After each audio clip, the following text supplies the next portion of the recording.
pessoal, bem-vindos a mais um vídeo no canal. Hoje temos aqui de novo o Francisco Cordeiro Araújo, que foi ser voluntário na Cruz Vermelha durante um mês na Ucrânia e ele veio contar como é que foi essa experiência.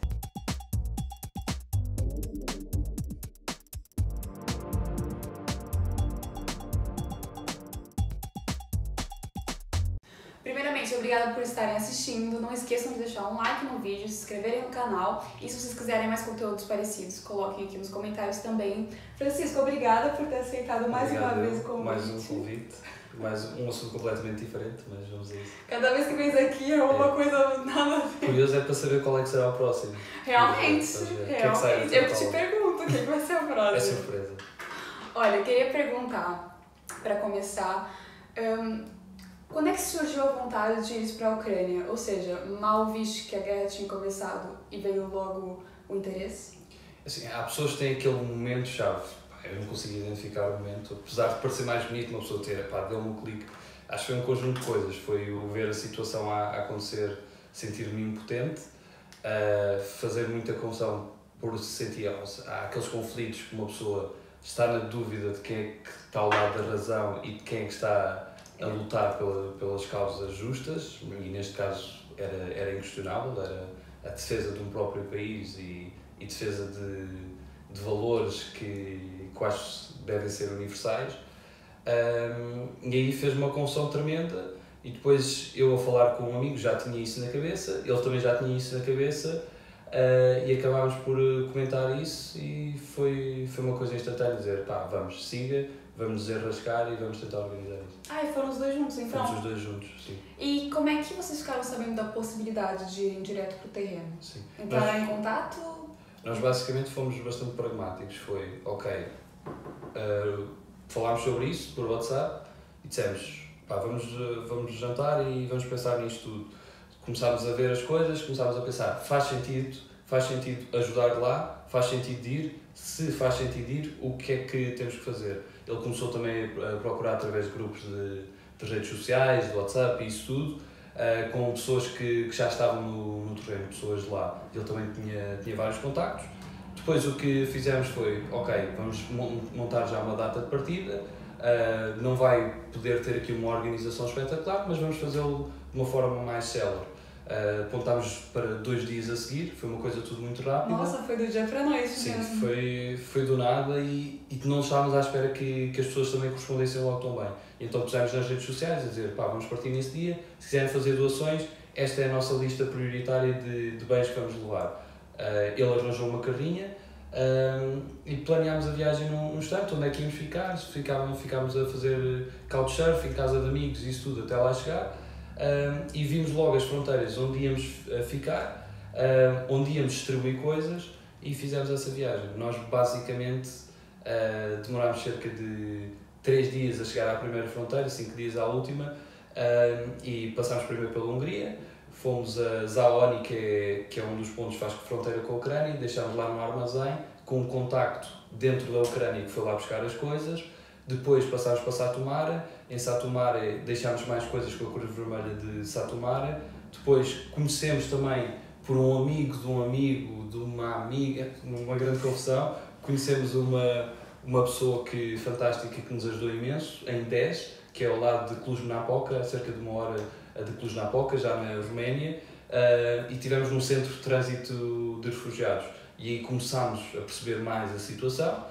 Tivemos em contacto com alguns refugiados. Mas só para tentar perceber aqui um bocadinho melhor, então vocês foram num grupo mais independente? Sim. Não era do género a Cruz Vermelha que organizava grupos e iam todos? Não. Fomos por iniciativa própria, organizado por nós e portanto, de uma coisa mais arriscada. Fundos próprios, etc. Sim, e depois o que fizemos foi angariarmos dinheiro, tivemos muitas pessoas a apoiar-nos também, depois com esse dinheiro conseguimos cobrir a maior parte dos custos, conseguimos comprar lá mais material. Foi uma das coisas que fizemos em 10 e em Cluj-Napoca, percebemos, como nós não conseguimos levar tudo de cá, muitas das coisas faz sentido comprar já na Roménia em armazéns de retalho. Por exemplo, uma das coisas, chegámos basicamente à Cruz Vermelha de forma bastante pragmática e dissemos, o que é que vocês necessitam? Nós temos estes fundos, vamos aqui a uma macro lá do sítio, que eu acho que já não lembro do nome. Entramos lá, fomos lá, comprámos uma série de coisas, enchemos a carrinha outra vez, entregámos à Cruz Vermelha. Depois o material médico que precisavam, tínhamos uma lista também identificada, fomos a uns armazéns também de material médico dentro da Roménia, e que nos podiam vender aquele tipo de coisas. E depois distribuímos e depois seguimos então para vocês Sirete. iam passando nos vários países deixando lá tantas doações? Sim, em algumas, ou seja, foi cerca de 3 fronteiras que tivemos, 2 na Roménia, uma na Hungria, e depois quando chegámos a Sirete, que foi a última fronteira, já nesta ponta aqui da Roménia, a Roménia é um país enorme, e já mais perto da Moldávia, e eu já tinha combinado, eu ficava lá, e ele trouxe refugiados, neste caso para Munique, e a sorte é que ele também conduzia muito bem e sabia aguentar bem estas viagens, e conseguiu levá-los a Munique e veio sozinho depois de Munique para Portugal, e foi isso que acho que facilitou também o sucesso da primeira parte da iniciativa, que é ele ser uma pessoa muito desenrascada. E voltando um bocadinho aqui no começo, como é que foi, porque tinhas aqui projetos em aberto, Sim. em Lisboa, como é que foi deixar tudo de uma hora para outra, como é que conseguiste conciliar? Ou seja, basicamente, tanto eu como o Fernando, neste caso, tínhamos as nossas vidas, mas pensámos, ok, isto é uma prioridade.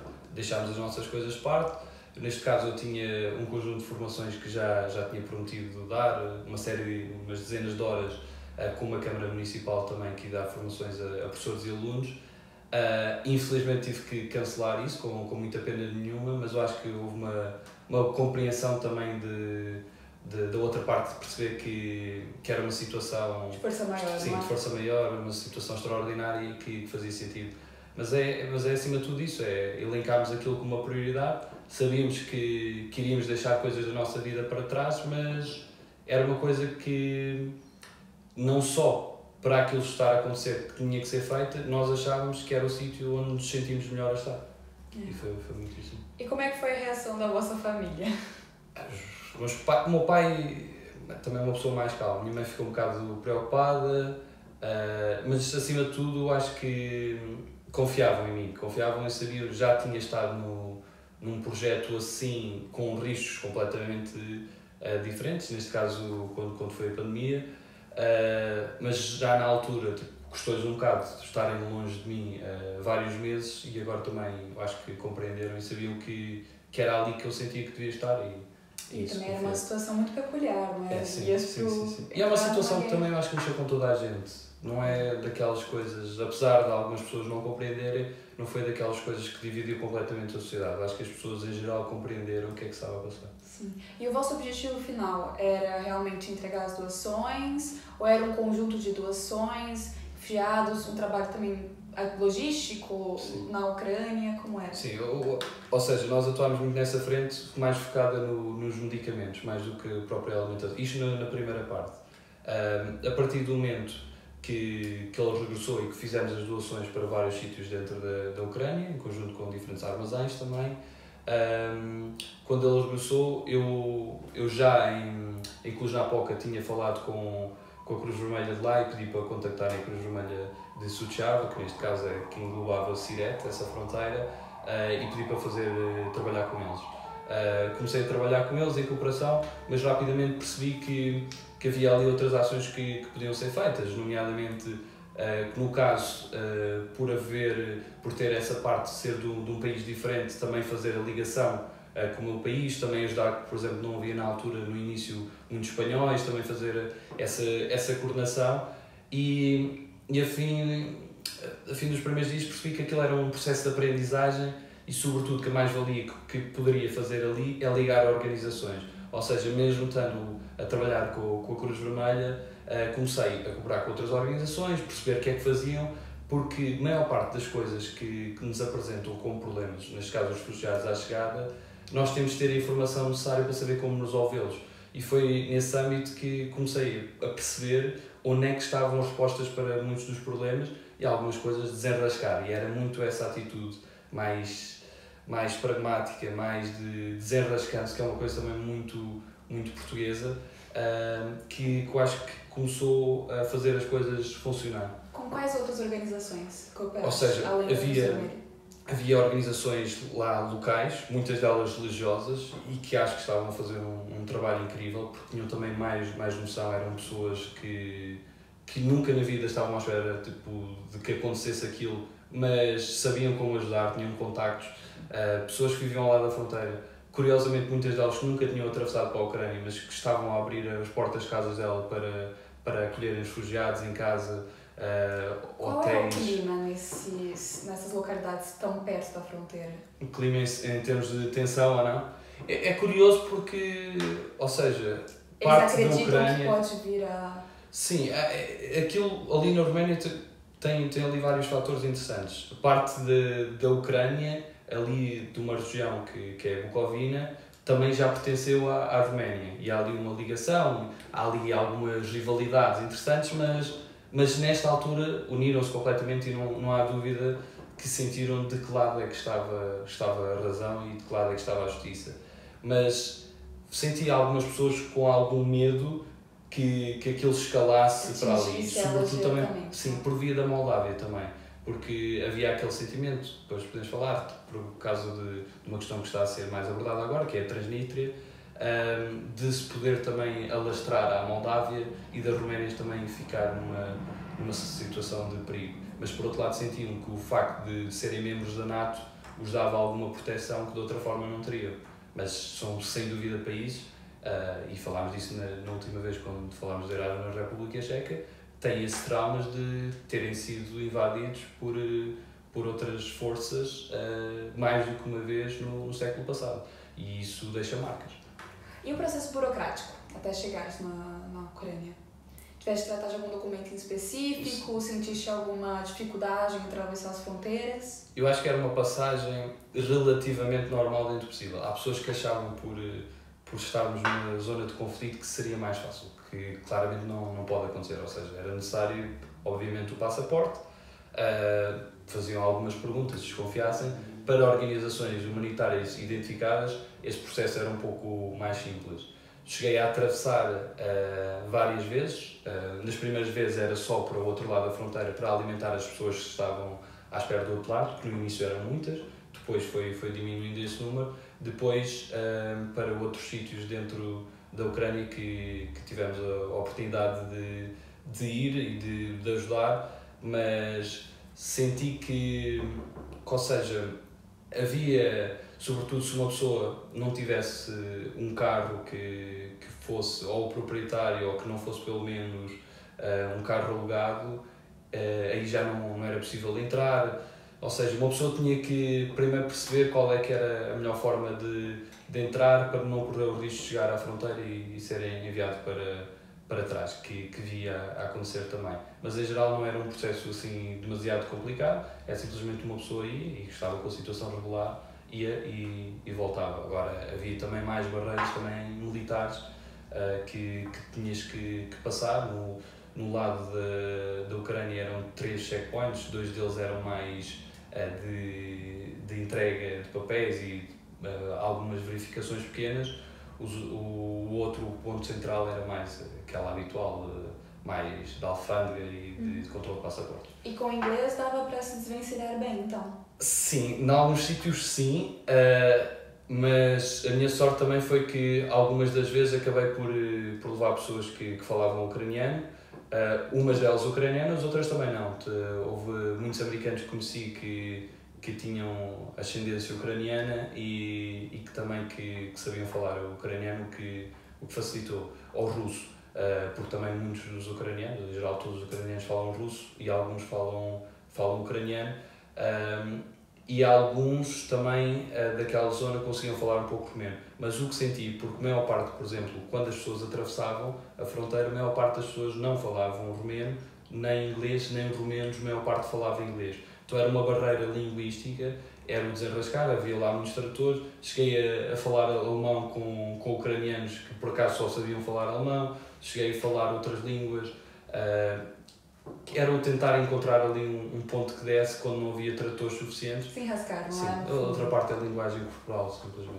E agora, resumidamente, qual foi o trajeto então? Portanto, a partir de Portugal até chegares na Ucrânia? Sim, como nós fomos de carro, o que fizemos foi Lisboa-Madrid, dormimos em Madrid, depois fomos até Recco, no norte de Itália, depois de Recco fomos para Maribor, Eslovénia, de Maribor fomos para Comoro e Zaoni, na Hungria, que é já na fronteira, passámos para Roménia e Satu Mare 10 fomos a Cluj-Napoca e tivemos 2 dias, em 10 e a ir a Cluj-Napoca, e depois para Siret, no meio daquelas estradas da Roménia que são um pouco caóticas, mas que sem dúvida são muito bonitas por acaso, mas que são um desafio a atravessar. Então foram quantos dias no total até chegarem na Ucrânia? Até chegar, ou seja, ele ficou na fronteira de Siret, depois eu fiquei alguns dias na fronteira de Siret e só depois é que comecei a entrar dentro da Ucrânia, ou seja, 5 dias até chegar, julgo que são 4.000 km. Ok.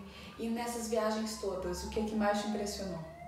Nas viagens em si, ou seja, foi um pouco duro o ser muitas horas na estrada, e já estava habituado a este género de coisas, mas num Flixbus, que é completamente diferente. A conduzirmos isso tudo e com ser necessário mais atenção é mais cansativo, e fiz isso à volta também, e é uma viagem que tem que ser bem ponderada. Neste caso fez sentido, mas por exemplo nesta altura já não acho que faça sentido. Acho que se as pessoas querem ir só lá ajudar e não tiverem um grande número de doações para trazer, ou se não conseguirem fazê-lo de outra forma, devem ir de avião e conseguem fazer para o aeroporto de Suceava ou para Iasi, mas aconselho Suceava. Mas acho que marcaram-nos, sobretudo uma coisa que gostei muito foi no meio da Hungria, e até ficámos com um vídeo disso, que foi encontrarmos do nada imigrantes portugueses da Suíça e da Alemanha, em que nós vimos que tinham, já não lembro se foi por uma bandeira portuguesa ou o que foi, mas então estávamos no meio da autoestrada, nós começámos a falar, baixámos o vidro, parámos no meio da autoestrada e abraçámos todos, trocámos merendas, trocámos comida, fruta, abraçámos e sentimos ali uma cumplicidade, por sermos do mesmo país, e sentimos a mesma coisa, estarmos longe de casa e estarmos na mesma missão e ajudarmos uns aos outros, trocando informações, foi uma coisa espetacular. E é isso que também eu acho que às vezes é preciso as pessoas compreenderem o que é a importância disso de haver um povo, de haver pessoas que se unem por algumas coisas que nem sempre é fácil de explicar. E isso vimos muito com os ucranianos, porque nós também sentimos isso em geral, com todas as populações. É natural, é parte da nossa identidade. E isso é uma coisa bastante positiva. E essa cumplicidade que vimos foi bastante interessante. Depois tenho um momento que para mim foi super marcante, foi quando ficámos nesse centro de trânsito de refugiados em 10. Começámos a brincar muito com os miúdos que lá estavam, ucranianos, e houve uma miúda que foi fazer um desenho, e nesse desenho desenhou-me, porque eu tinha oferecido desenhos, tinha trazido de crianças de Portugal, que várias pessoas enviaram. Eu vi, e ela no fez assim, fez esse desenho. Infelizmente cheguei a casa, o desenho estava no bolso e foi para lavar, e então estragou-se esse desenho, mas é um dilema, mas tenho pelo menos a fotografia com essa recordação, porque o desenho ficou sempre comigo e acabava por dar um pouco de força. Como é que as crianças viam o mundo também de uma forma mais positiva. E agora aqui para retomar, quais foram os principais desafios da viagem? Se pudesse elencar 2 ou 3. É assim, sobretudo do tempo lá estar, eu acho que é manter a consistência e manter o foco. Ou seja, perceber exatamente o que é que lá estamos a fazer e que missão temos. E ao mesmo tempo ganhar estômago para esse tipo de situações, de lidar com coisas que nem sempre é fácil. Vi muitas pessoas a chorar porque não mexia, e aquilo, como é lógico, que mexe. Mas ao mesmo tempo manter uma postura proativa, ou seja, de uma pessoa ir à procura de problemas, porque um dia bom, e é o que eu dizia sempre, muitos novos voluntários chegaram. Se vocês tiverem um dia com muitos problemas, é sinal que trabalharam, é sinal que foram à procura deles. Nem sempre é fácil resolvê-los, mas é preciso que quando eles nos apresentam um problema, nós não criamos mais problemas a resolvê-los e darmos mais esse apoio. Mas ao mesmo tempo tanto não tratar os refugiados como números, dizer, ok, há aqui um conjunto de ações, tomem, mas nem com uma postura condescendente, como se fossem uns coitadinhos, ou como se fossem pessoas inferiores a nós. São seres humanos como nós. Estão numa situação completamente difícil, que nós não imaginamos, e merecem o nosso respeito por causa disso, mas não tratar com uma postura excessivamente condescendente. E ao mesmo tempo, um dos grandes desafios que há quando falamos de solidariedade é que não nos podemos esquecer que este tipo de coisas são viciantes. E há muita gente que esquece isso, sobretudo porque não estamos a fazer a maior parte das doações que fazemos, nem é com o nosso dinheiro, nem são produtos nossos, são produtos que foram entregues a uma organização, para essa organização ser um intermediário e canalizar eficientemente esse produto. E se nós não fazermos uma gestão eficaz, eficiente dos recursos e esquecemos que isto, apesar de ser eficiente, nós temos que perceber o que é que estamos a fazer realmente, as coisas acabam por falhar. Porque, obviamente, nós sentimos compensados sempre que entregamos uma coisa, sempre que ajudamos alguém, porque sentimos um obrigado, sentimos um abraço, seja o que for, ou até palavras ainda mais simpáticas. E isso, claro, no nosso ego fica uma coisa brutal. Mas manter esse foco, manter esse sentimento de missão, que obviamente nos faz ser mais operacionais no que fazemos, é importantíssimo, porque senão as coisas não correm tão bem. Vimos agora por parte da Europa um grande movimento de ajuda, não é? Tanto em parte de doações quanto ajuda humanitária. Portugal foi dos países, juntamente com os Estados Unidos, que mais ajudou. Você sente que essa ajuda chega minimamente perto de ser suficiente, em termos de doações e etc? Eu acho que a parte mais difícil ainda não chegou. Ou seja, nós tivemos um grande fluxo de refugiados e foi recorde em muitas questões pela velocidade que esteve. Mesmo noutras crises humanitárias, também bastante dolorosas, não por ser sobretudo um país que faz fronteira direta com diversos países europeus, houve muitas pessoas a saírem e era uma crise a tentar ajudar essas pessoas. Neste momento já está mais estável, mas eu acho que essa ajuda foi bem conseguida. Houve muitas pessoas a moverem-se, muita sociedade civil, não só os Estados, sociedade civil também a pressionar os Estados, o que foi positivo. Agora, temos aqui com dilemas maiores, que é, primeiro, a ajuda dentro da Ucrânia, que foi uma das coisas que também começou logo a ser feita, mas que estamos a falar de um país enorme, num país com mais de 40 milhões de pessoas, com o maior território da Europa, e ou seja, nós não temos que ter verdadeiramente noção do que é um país estar parado, que é perder uma parte substancial da população, que é perder parte das infraestruturas, não poder negócios. Não vamos imaginar que a maior parte das pessoas continuam a ir cultivar os cereais, não, é um país que está mobilizado. Há alguns setores da sociedade que continuam dentro do possível a funcionar e é importantíssimo, mas a maior ajuda vai ser, e como já se fala, que é quando finalmente conseguimos ver livre dessa situação bastante triste, que não sabemos como vamos ver livre disso, é ajudar a reconstruir um país que obviamente tem aqui um sofrimento tremendo e que tem um déficit a cada mês a crescer, porque o esforço de guerra, a destruição que isso implica e tudo o que é o alocar de recursos a coisas que antes não eram necessárias, leva-nos a pensar que vai ser preciso muita ajuda, e estamos a falar com um país que não era rico antes deste conflito começar. Isso vai ser bastante difícil e vamos ver se os países vão continuar à altura para apoiar. E consideras que essa guerra está perto de acabar?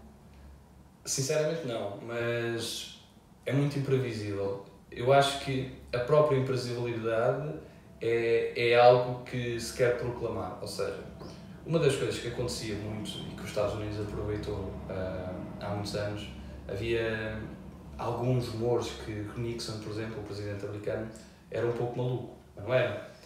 Mas a Casa Branca percebeu que aquilo poderia ser utilizado como algo interessante, porque essa instabilidade assusta. Ou seja, às vezes temos maus líderes, faz-nos assustar no que é que pode sair dali. Agora, acho que há ali muita coisa que já estava planeada há muito tempo. Não estamos a falar de uma pessoa maluca no sentido tradicional, estamos a falar de uma pessoa bastante racionalidade com a sua racionalidade própria, que tem o apoio da população, coisas que eu acho que não passa sempre, mas que não há dúvida nenhuma que tem o apoio da população, até porque a população tem um sentimento de dívida, de gratidão. Manipulado, não é? Mas Claro que é por manipulado, mas as o problema é que como é que nós permitimos, ou seja, como é que nós, tanto no nosso país como noutros países, podemos evitar que esse tipo de manipulações aconteçam. Imagina, quando se fere um orgulho de uma nação, e isto acontece imensas vezes na história, deixamos uma nação completamente suscetível a ser manipulada e a ser embevecida por um espírito de uma só pessoa. Ou seja, aquelas pessoas que conseguem representar a unidade nacional, dizer eu agora vou trazer de volta o vosso orgulho, vocês foram... É muito fácil instrumentalizar uma população. E vimos isso com a Alemanha. A Alemanha, depois de ser enxovalhada no Tratado de Versalhes, e dizer pá, não valem nada, teve uma pessoa que soube explorar muito bem isso, e isso vai aparecendo na história. E o problema é que a história, infelizmente, é cíclica. Ou seja, é muito curioso perceber o que é que pode resultar dali, porque nós tenta-se ter todo o tipo de informação, mas há muita informação que nós não conseguimos perceber, nós não sabemos exatamente o que é que se passa lá dentro. Agora, há um grande nível de incompreensão porque é que tudo isto pode acontecer num mundo em 2022, e era das coisas que a maior parte dos ucranianos nos dizia, pá, não sei, eu estava a ter uma vida normal, só quero uma vida normal, pá, não me chateiem, tipo, deixem-me viver, deixem-me ter uma família, deixem-me poder estar em minha casa e conseguir ter a minha vida. E acharmos isto natural, pá, é ao mesmo tempo reconhecermos que vamos ter que voltar a repensar como é que nós queremos viver enquanto mundo. E é uma questão muito difícil, que há muitos anos se tenta resolver, mas que nem as Nações Unidas claramente conseguiu resolver e está visto. É que a gente também esquece que o normal de antigamente era haver guerra, não é? Esse foi o maior período que a Europa teve, por 70 anos, não?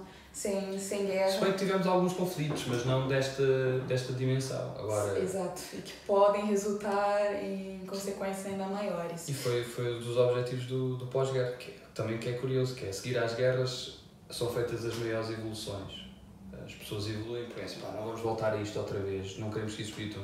Chegamos à Carta das Nações Unidas, chegamos os próprios pilares bases da União Europeia, chegamos ao Conselho da Europa e vemos lá. Então, basicamente, a gênese é que não haja guerra. Pá.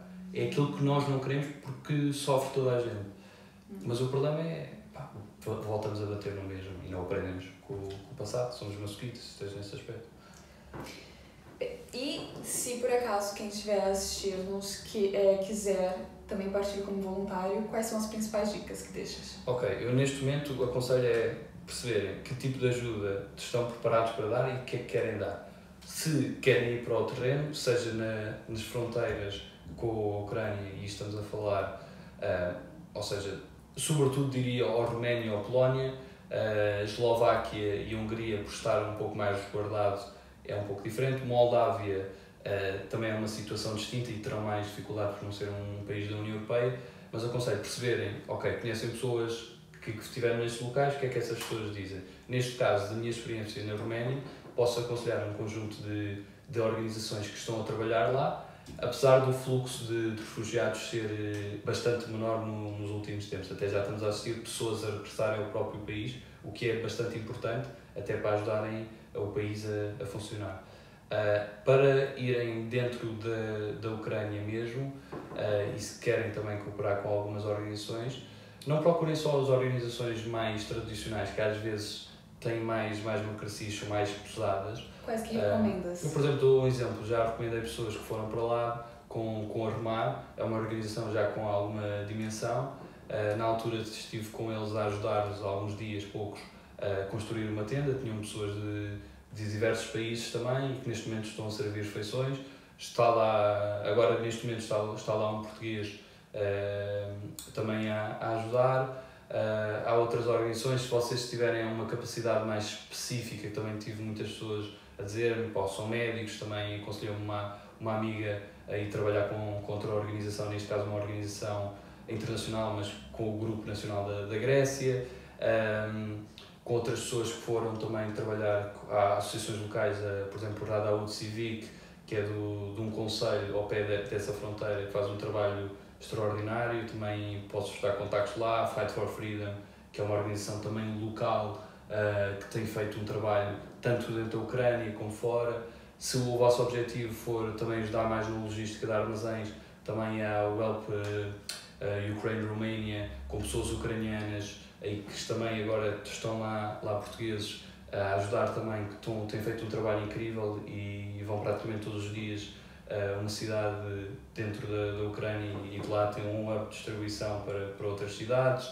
Tem pessoas também numa forma de algo menos formal que estão a coordenar caminhões que vão para cidades dentro da Ucrânia, já num sítio mais fechado, já dentro de 8 horas, e que depois fazem distribuição para sítios mais difíceis. Na altura fizeram para Mariupol, Kiev, Kharkiv e Irpin, por exemplo, sítios que tiveram uma devastação maior, e como vemos agora, sobretudo pelas imagens de Mariupol, que chocam bastante e onde a ajuda, sem dúvida, que é bastante necessário. E é ótimo que lá está, qualquer que seja o tipo de ajuda que uma pessoa possa dar, há sempre canais, não é? Que orientam. E agora, para finalizar, já agora eu vou deixar tudo na descrição, não se preocupem. E para finalizar, eu ia perguntar qual é a mensagem que gostaria de deixar aqui depois de tudo o que viste. Eu acho que é a noção de que, e era uma coisa que já tinha um pouco a ideia, que é, nestas situações vê-se o melhor e o pior da humanidade. Ou seja, por um lado não devemos romantizar demasiadamente a questão, porque é uma realidade crua, mas por outro lado devemos manter alguma esperança e trazer-nos mas uma esperança não só sonhadora, mas pragmática. Nós vemos que está um conflito a acontecer, que há atos bárbaros a ser cometidos, que vamos exponenciar coisas bastante más, sentimentos piores que nós conseguimos acumular, e isso vi muito a acontecer, que é natural, que não julgo as pessoas já terem o prazer na morte, que é uma coisa que para uma pessoa que vive em paz não vai compreender por não ter esse conhecimento, mas ao mesmo tempo há ali gestos bastante bonitos que acontecem e que fazem-nos perceber que a maior parte das coisas são tretas. A maior parte das coisas que nós não nos preocupamos, que damos excessivo valor, são tretas. E há uma música até bastante interessante que já escrevi noutra ocasião sobre isso, noutro assunto, que é o passodobulismo. Ele até é do Ari dos Santos, e ele diz no final: vamos pegar o mundo pelos cornos da desgraça, e também diz que tudo mais são tretas. E eu acho que é preciso essa visão mais ambiciosa de nós, enquanto cidadãos, nós enquanto pessoas, de diferentes povos, de diferentes estados, de pormos de uma vez por todas na cabeça que estas situações acontecem por nossa causa, não enquanto indivíduos só, mas enquanto coletividade. Ou seja, nós não viemos parar este planeta, podemos ter diferentes acessões, podemos ter diferentes ideias como é que a origem disto tudo aconteceu, mas nós fomos ficar postos e não começámos logo a guerrilhar, não começámos logo a ter comportamentos incorretos. E se fomos nós que criámos isso ao longo da história, também somos nós que podemos pôr um ponto final a isso. E eu acho que essa mentalidade de cada um de nós, não é só aquele clichê que é um agente de mudança, mas é mesmo termos essa noção que cada um de nós é importante a mudar essa mentalidade e a defender proativamente esses valores que nos vão trazer estabilidade enquanto mundo. Isto, como é lógico, que começa nos nossos países, nos nossos meios mais pequenos, mas não acaba aí. E essa noção de que somos importantes a resolver isso, com compreensão, com mais empatia, com mais noção que é pensar como os outros pensam, tentar compreender que o pensamento de uma perspectiva completamente diferente da nossa têm alguma razão de ser. Isso é um desafio que nos faz levar a acreditar que isto pode melhorar, não só nestes conflitos, mas noutros flagelos que nós temos na nossa sociedade, no nosso mundo, e que não são exclusivos desse tipo de situações. Temos muitos casos infelizes a acontecer por mundo, também muitos refugiados, mas não só em situações que podíamos ser melhores. Mas cabe-nos a nós também fazermos a nossa parte e tentar que este estado de coisas, este estado a que chegamos também mude, com alguma ambição, pragmatismo, mas também com algum tipo de beleza nas coisas que fazemos. Francisco, não posso terminar esse vídeo sem te parabenizar, não é? Porque foi uma atitude notável. Obrigada por ter vindo aqui ao canal também esclarecer. De certeza que tem muitas pessoas que estão interessadas também em ajudar da maneira que puderem. E agora já tenho uma orientação. Obrigada. Obrigado eu pelo convite. Vamos ver qual será a próxima vez, mas agradeço e dar-te os parabéns pelo trabalho que tens estado a fazer e desejar-te boa sorte para estas iniciativas. Obrigada, igualmente.